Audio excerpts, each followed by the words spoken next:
So if we can like see here, we have like the constant volume heat capacity CV, and we have constant pressure heat capacity CP. So the definition of CV, the amount of energy required to raise the temperature of a unit of substance, like 1 kilogram of substance, 1 mole of the substance by 1 degree if the volume is maintained constant.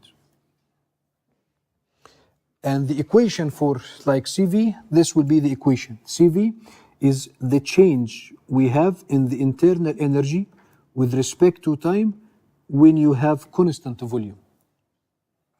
Okay, so if you have like any bracket and you have this one, this subscript of the bracket, so this means this property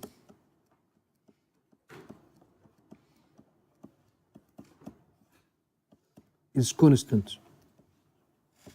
And since we have constant volume, so here we have CV. So heat capacity at constant volume, CV, this is the property that we can use to calculate the value of the internal energy. We have relationship between CV, heat capacity at constant volume, temperature changes, and internal energy change. So now they are connected together. Okay. CP, heat capacity at constant pressure, again this is the definition, the amount of energy required to increase the temperature of a unit mass of a substance by 1 degree Celsius if the pressure is kept constant. And this is the equation. CP, heat capacity at constant pressure, is the change in enthalpy with temperature at constant pressure. So here we have constant pressure. This is why here we have CP.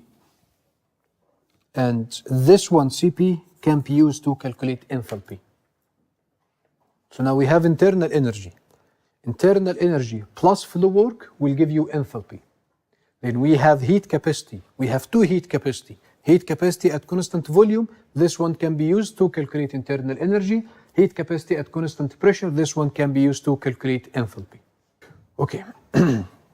Now we need to like see how these models, how this heat capacity, how this internal enthalpy, how these things will change or can be calculated if we have liquid and solids and if we have gases. Liquid and solids will be one category because liquid and solids are incompressible. Gases are compressible. So this is why we have these two kinds of categories between them. So for liquids and solids, as we said, it's incompressible. So the volumes of this liquids or solids are not sensitive to any changes in temperature and pressure. So the volume is almost constant. Volumes of solids almost constant. Volumes and density of liquids almost constant. So if you have liquid, if you have solid, the volume is almost constant. This is why we can use this equation directly to calculate internal energy based on like heat capacity value. du equals CV dt. The change in the molar internal energy equals CV dt. Heat capacity at constant volume times dt. Some textbooks, they put this equation as follows. du equal CV dt. Same equation. But one time we have a specific, and this specific means we have internal energy divided by what? Mass or mole? Mass. And here we have molar internal energy, which is internal energy divided by mole. So how come the same equation can be used to calculate the specific property or the molar property? So the key here is what are the units for CV? CV, the units of CV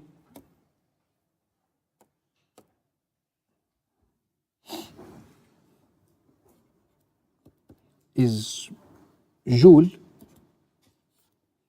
per mole or mass, no, not by mass, let's make it correct.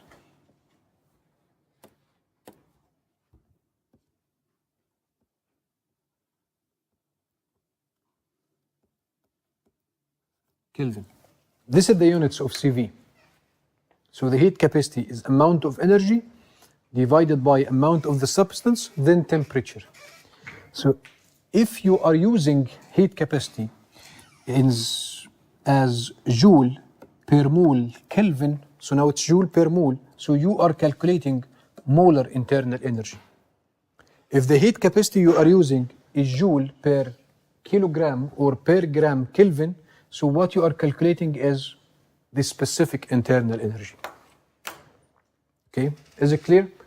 So always keep this in your mind. So the value that you are calculating internal energy, you can calculate molar internal energy or specific internal energy based on the units of heat capacity you are using. And in many textbooks, even if you Google it, you can see different values of heat capacity because you can have different units of it. Clear? Okay.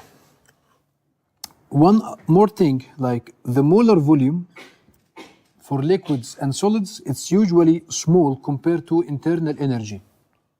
So let's say, if we have this equation, we said internal energy plus flow work, these together will give you enthalpy. The value of the flow work, this one, can be neglected for solids and liquids. PV value is very small compared to the internal energy for solids and liquids. So if we have solids, if we have liquids, we can say the value of the enthalpy is approximately the value of the internal energy. They are the same, but this is only for liquids and solids. And if dH, the enthalpy, this one is Cp dt, and internal energy, this one is Cv dt, and they are almost the same, dt is the same, so we can conclude that the value of Cp and the value of Cv, both of them will be equal if you have solid or if you have liquid. Ideal gases, this is something you remember from like physics. There's nothing called ideal gas in real life. So ideal gas, that's something hypothetical. If you have some gas, this gas have some like features, we can describe it to behave as an ideal gas. Okay, so ideal gas in general, this is the gas that there is no like intermolecular interactions between the molecules. The molecules has zero volume. Again, this does not exist. But if you have gas, and this gas we have weak or intermolecular forces, we have elastic collisions happen between the molecules. The molecules is very, very small compared to the total volume of the gas. So we can assume that we have negligible molecules volume. Then we can assume our substance or our gas behave as an ideal gas. So these are the main features for an ideal gas. How can we describe the ideal gas? Again, we have the equation, ideal gas equation of states. All of you know this equation. PV equal nRT. And this one comes from 4 equations or 4 laws.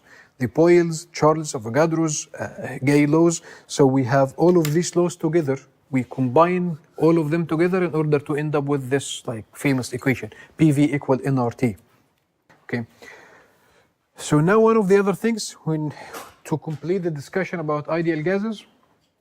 So again, we have the thermodynamic properties that we are using. So if you remember this equation, we have the enthalpy, the molar enthalpy, which is the molar internal energy plus molar flow work.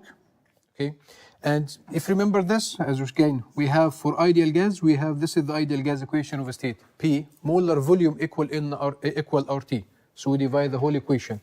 So this term PV for ideal gases and only for ideal gases can be replaced by like RT. Clear? So the molar enthalpy, this one for ideal gases can be calculated by summation of internal energy plus RT, and this term is replacing the flow work. This replacement again comes from the ideal gas equation of a state. Okay. So now, if we recall calling the internal energy one of the thermodynamic properties. There are many factors affecting the internal energy, such as temperature, we have pressure, we have volume, we have the intermolecular forces. So we have many factors can affect the value of this internal energy. But if we are dealing with ideal gases, so if you remember the features of ideal gas, we don't have any intermolecular interactions There is no interactions between the molecules. There is no forces between the molecules. The volume can be neglected. So the volume for ideal gas can be neglected. So this means the pressure, the volume, the interactions, intermolecular interactions for ideal gases have no effect, will not affect the value of the internal energy. So again, internal energy affected by many variables, affected by pressure, affected by temperature, affected by the volume, affected by the intermolecular forces. For ideal gas, the intermolecular forces, like we can say it's approximately zero. The volume can be neglected, and since the volume can be neglected, so the pressure has no effect. So for ideal gas, intermolecular forces has no effect, volume no effect, pressure has no effect. So what is the one remaining? So only one criteria or one factor remain from these four: temperature. So this is why if you have ideal gas, the value of the internal energy is function only of temperature. Only temperature can affect the internal energy for ideal gas. Okay, and if we have this thing that's so since we have this equation that relates enthalpy to internal energy, if we have ideal gas, so this internal energy only function of temperature. This R is ideal gas constant, and here we have also temperature. So again, if you have ideal gas, so from this equation you can say the value of the enthalpy of ideal gas also function of only temperature. And always you can use this figure to check your answer. So if you need to calculate the internal energy or enthalpy for ideal gas at any temperature, so at this temperature, let's say 2000 Kelvin for example, so and if you need to calculate the internal energy, so this will be the value of the internal energy. So it will be below 1500s. If you need to calculate the value of the enthalpy at the same temperature, so this will be the value of the enthalpy more than 2000. So this means the value of the enthalpy is always more than the value of the internal energy for ideal gas. Okay, always they have difference. So they are not equal. If you remember in liquids and solids, what we said about internal energy and enthalpy, their values are equal because heat capacity at constant pressure, heat capacity at constant volume are what? Are equal. But here from this figure, so it seems they are not equal. There are differences between them. So always keep this in your mind. If you have liquid or if you have solids, the value of the enthalpy equals value of internal energy. And why this happen? Because heat capacity at constant pressure equal heat capacity at constant volume. CV equals Cp. But for ideal gases,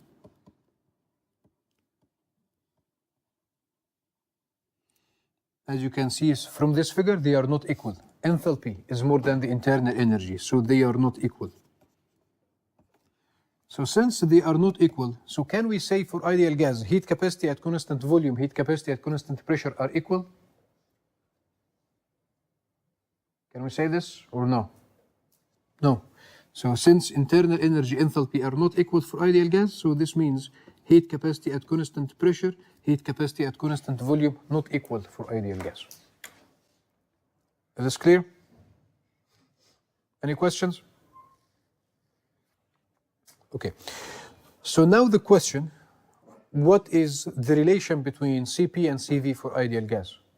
To find this relation, we can start with the general equation that relates enthalpy and internal energy. So we know that H is U plus PV. And again, for ideal gas, we will replace this PV term with this RT. So we can say enthalpy is U plus RT. From previous slide, what is dH? So dH, this one, is Cp dt. So let's put all of these things together. So if I remove this H, enthalpy, I substituted this enthalpy with the not this one. So if from this equation I calculate dH, so from this equation I can say dH is du plus RT. okay? And from this equation, I know that dH is Cp dt. So here I have an equation to calculate dH. Here I have equation to calculate dH. So these must be equal, which means this one must equal this one. These also must be equal because both of them can be used to calculate the same property. So again, let's put these things. So we have du plus RT equals Cp dt. And if we distribute this derivative term here, so it will be du plus dRT equal Cp dt. Du, the internal energy, this one is Cv dt. So this is the internal energy. And dRT, this term, R is constant, so we can take it out of this derivative term. So it will end up with R dt. So this equation can be like Cv dt. We have Cv dt plus R dt plus Cp dt. If we cancel the dt from all of the equations, so we'll end up with Cp equals Cv plus R. And this is the relationship between heat capacity at constant pressure, heat capacity at constant volume for ideal gases.